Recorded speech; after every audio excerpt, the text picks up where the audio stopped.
इंसान मरता क्यों है, इसका जवाब जानने के लिए आइए हम इस वक्त में जाएं जब धरती पर पहला जोड़ा रहता था।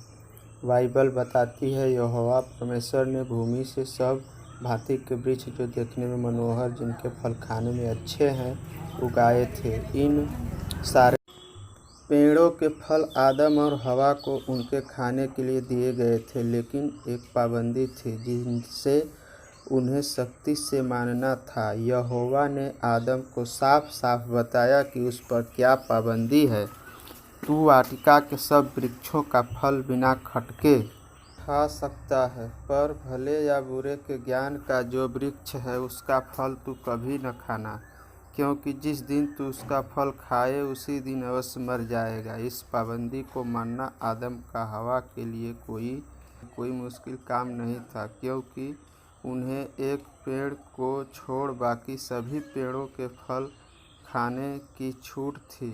दरअसल इस पाबंदी से उन्हें यह दिखाने का शानदार मौका मिला था कि वे दिल से यहोवा के एहसानमंद हैं, जिसने उन्हें सब कुछ दिया था। यह तक कि सिद्ध जीवन भी यह हुक्म मानकर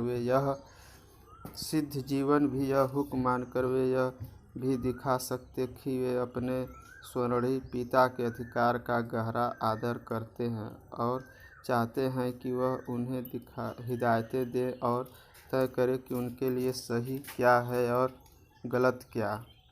मगर अफसोस कि उस पहले जोड़े ने यहोवा के इस हुक्म को तोड़ने का फैसला किया। यह कैसे हुआ?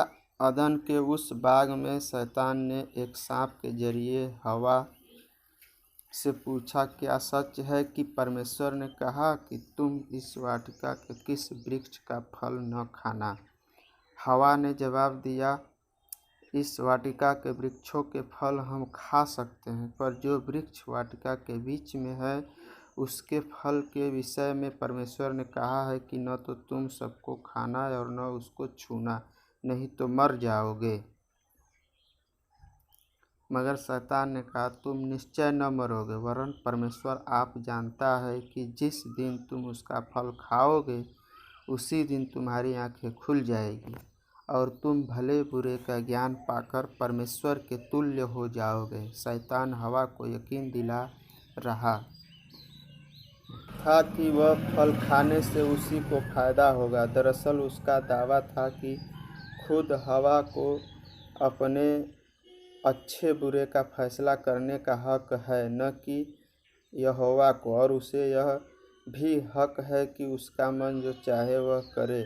इतना ही नहीं, शैतान यहोवा पर इल्ज़ाम लगा रहा था कि उसने झूठ बोला है, हवा फल खाने से नहीं मरेगी। हवा ने शैतान की बात का यकीन किया और फल तोड़कर खाया। उसने अपने पति को भी वह फल दिया और उसने भी खाया। आदम और हवा ने जो किया वह एक महापाप था, क्योंकि उन दोनों ने यह काम अनजाने में नहीं बल्कि सब कुछ जानते हुए किया था।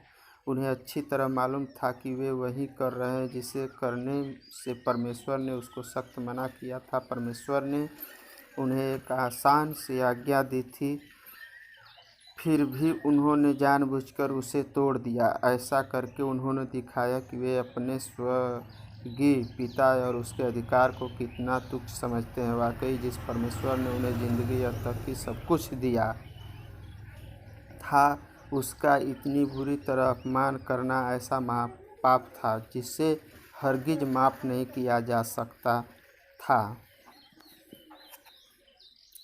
आप ही सोचिए, अगर आपकी कोई औलाद जिसे आपने बड़े नाज़ों से पाला है और किसी चीज़ की कमी न होने दी, वह आपका हुक्म तोड़कर आपको यह महसूस कराए कि उसकी नज़रों में आपकी रत्ती भर भी इज्जत नहीं, तो आपको कैसा लगेगा? अगर वह अपनी हरकतों से दिखाए कि उसे आपसे बिल्कुल प्यार नहीं, तो आपके दिल पर क्या बीतेगी? यह सब देख कर किसी भी माँ बाप का कलेजा छलनी हो जाएगा। तो फिर सोचिए उस वक्त यहोवा पर क्या बीती होगी, जब आदम और हवा दोनों उसके सारे एहसानों को भूल गए और जानबूझकर उसके खिलाफ बगावत की। हमारे चैनल को सब्सक्राइब करें।